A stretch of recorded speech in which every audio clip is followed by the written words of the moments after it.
Good morning everyone. Today we are going to see shear force and bending moment diagrams for a cantilever beam. Myself S.K. Karthikeyan, Associate Professor, Department of Mechanical Engineering, Kongunadu College of Engineering and Technology. Now coming to the problem, this is the arrangement they have given as a diagram. So they are simply asking shear force and bending moment for the given arrangement.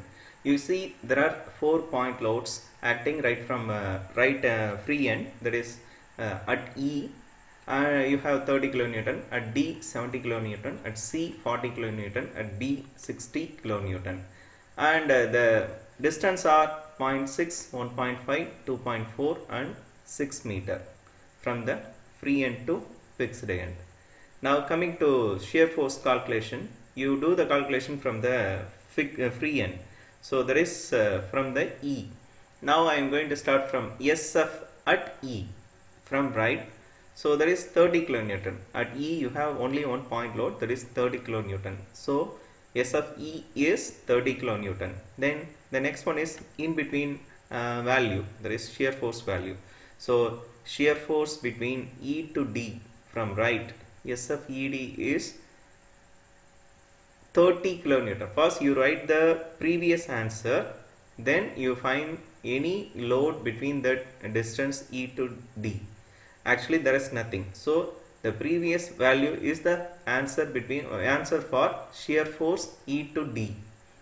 Then coming to next one, shear force at D from right, it's going to be S of D equal to previous answer plus at D you have 70 kilonewton, so 30 plus 70 is going to be 100 kilonewton. Then next one is shear force between D to C. So you first write the previous answer 100 kilonewton, then you see if there is any load between D to C. Actually there is nothing, so it's going to be 100 as is the answer.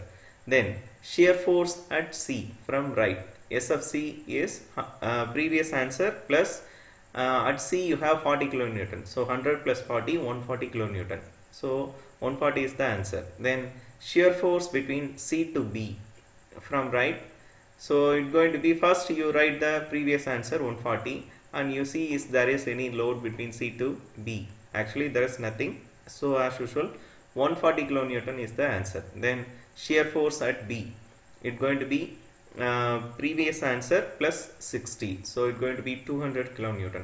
One more thing, that is between B to A, that is as usual same answer, 200 kilonewton is the answer. Then we are going to find bending moment for that arrangement. Before that we are going to construct the diagram for the values.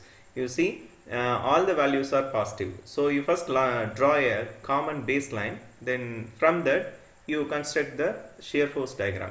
So the first answer is 30, so you simply mention 30 at some distance. Then between D to E it is same value, so you draw a horizontal.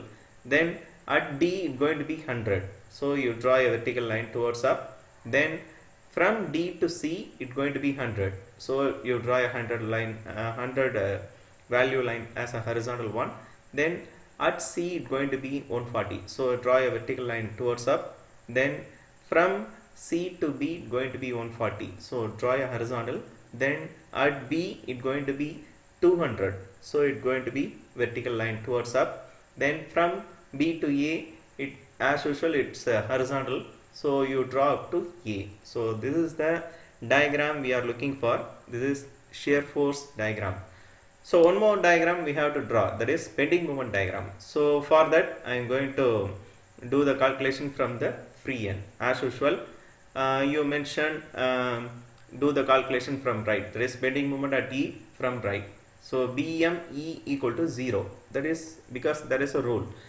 When you go for calculating bending moment at the free end mean, it's going to be 0, always 0 at the free end. Then the next one is bending moment at D, so we are considering from right. So 30 is the free end load, 30 into 0.6, that is force into distance, vertical force into horizontal distance, so it's going to be 18 kilonewton meter.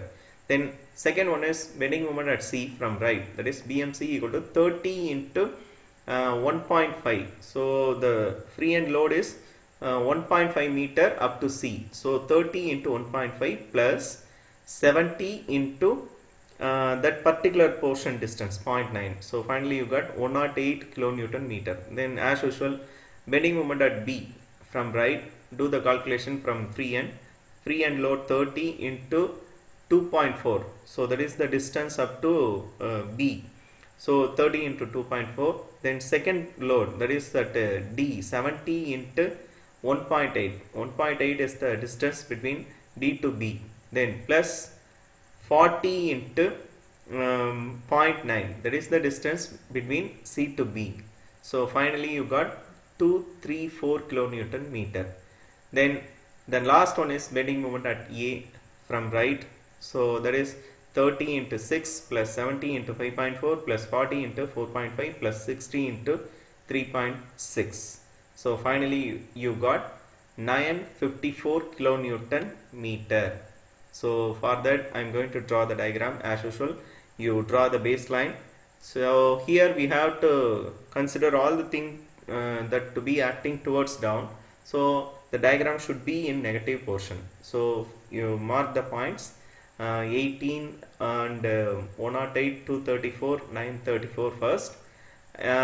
If the shear force diagram having horizontal line means you have to draw a inclined line in the bending moment diagram. So you see the distance between E to D is horizontal, that's shown as an inclined line in the bending moment diagram. Likewise you have to complete the bending moment diagram. So this is the final answer we are looking for. So that's all. I have completed point loads acting in the cantilever arrangement. So thank you all. Thank you once again.